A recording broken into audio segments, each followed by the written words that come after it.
Everyday superpower. We talk body language, relationships, game, everything in between. I got a good one for you today, people. We're talking body language. I'm talking about how you can read that beautiful woman, you can read that handsome man, you can read your family, you can read your friends, you can read absolutely anyone in between. You could even keep it between us, read the politicians on the television and see what they're truly thinking. Let me make myself a little smaller for 1 second. I'm going to give you an image here, yeah? Bada bing, we've got the gorgeous, what's her name? Is it Emma Watson, yeah? Is that her name? I know her as Hermione Granger. I've not seen her in all else other than that back in the day. We've got Emma Watson, I believe that's her name, and she's performing what we call a compression of the lips, right?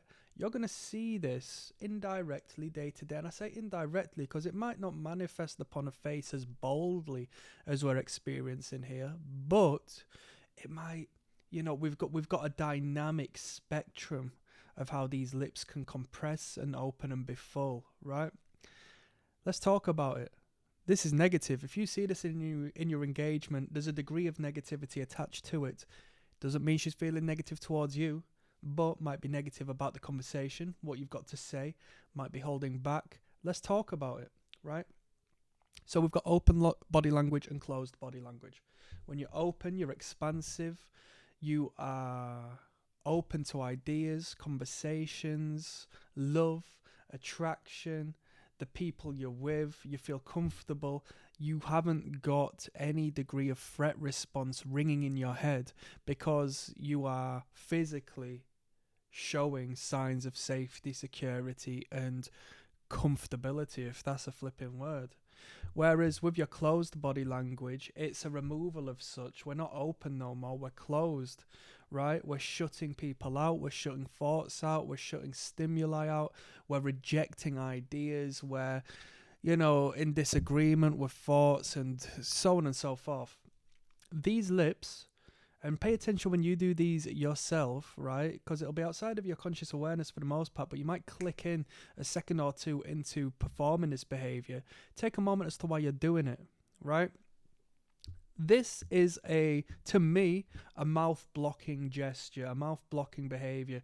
So what she's doing is clamping down on the mouth to shut out what wants to come out.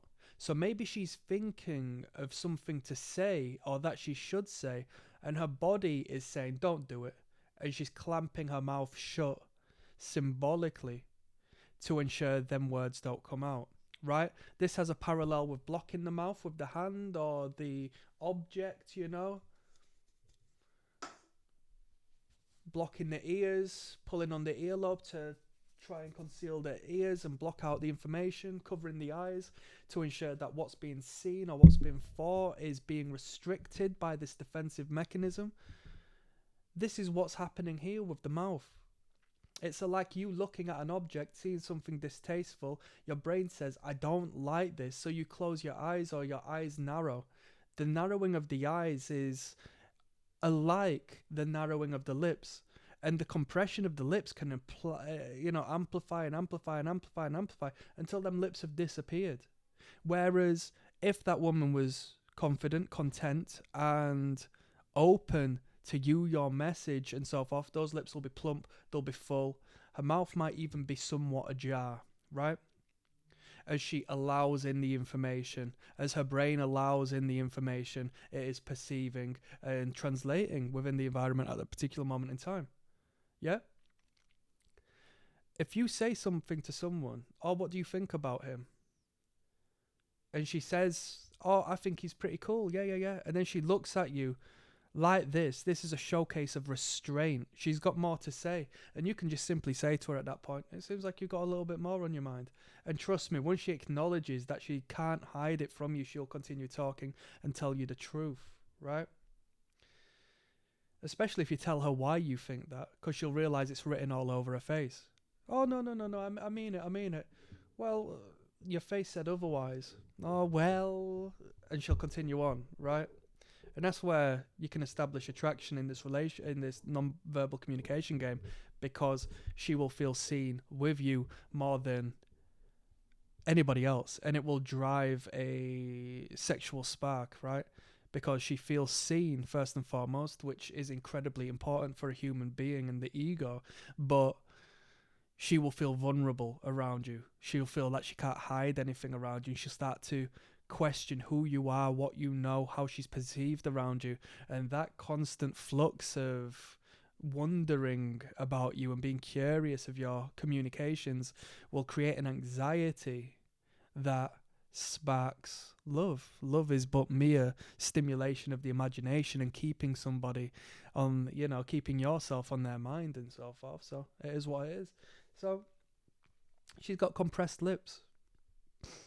If she was more comfortable with the conversation, if she was ready to talk, if she was fine saying what she needed to say, she might even be so into the conversation and so willing to talk about what needs to be spoken about. Her brain will preemptively open up her lips, like I said, leave her mouth somewhat ajar in preparation and in almost a rush to verbally discuss matters. But the counter opposite is happening. Now, this could be a mirror reflection of somebody else talking. So let's talk about it this way. We can act this where it can get confusing, but you'll become accustomed to this as you start to piece up everything and pay attention to the patterns in your day-to-day life. I mean, once you learn this information, your survival processing will just be like, well, we can't forget that information because it's so valuable to know whether someone's lying to us or whether someone actually likes us or whether somebody wants to be with us. It's like learning, I equivalent it to learning how to squat properly in the gym, right? Once you learn how to squat properly, you don't really want to squat any other way. Your muscle memory will stop you squatting in problematic ways out of a security mechanism to protect your spine and your body. Why would you want to go out of your way to hurt yourself and feel pain? We move away from pain and towards pleasure, right? It's a pleasurable experience to understand where we're going and whether a woman likes us or not. So this mirror effect can be produced as well. So let's say you're in a conversation with Emma Watson and you say something you're a bit uncertain about. And so this is why it correlates and you can make sense of this behavior. You say something you shouldn't have really said, or you say something that is maybe a little bit embarrassing, and you acknowledge that as you say that. Now you look over at Emma Watson and her mouth is like this. So she is looking at the world through your eyes at that moment in time, not consciously, but she's looking at you and hearing what you're saying, and her mouth represents what she would do in that particular moment in time. Her body is essentially a mirror reflection of you, stating, close your mouth, shut up, blah de blah. We'll see that, right? It's like when I look at you and I'm talking to you, and I'll itch my nose as I'm looking at you, and you'll look and you'll think, have I got something on my nose? It's a mirror reflection. Mirror neurons engage and create this relationship. But it's a story for another video, right? The bottom line is, when you see this behavior, first and foremost, look at the intensity of it, but it will happen in real time, and assess the communication that's happening around that person in that real time, and you'll understand what this person is, at the very least, holding back from. Okay? Are they holding back from the idea? Are they holding back from the communication at a whole? Do they not want to speak to this person? Or is the person speaking saying something that they themselves should be keeping their mouth shut about? That is what we see here. Yeah. As a side note, a woman's facial lips represent what goes on downstairs, all right? And that is not a overstatement. Yeah, women put red lipstick upon the lips to symbolize the blood flow that happens downstairs when there's an arousal of sorts, okay? People don't know this, but it's the way it is. All we know is that men find red lips, plump lips, I don't know what product they put on to give it that wet look, but then moisturized lips, we find them kissable and enticing, sexual and feminine, right? It's because of the relationship to what's going on down there. As above, so below. When you're talking to a woman and you see this upon her face, that could be an indication of her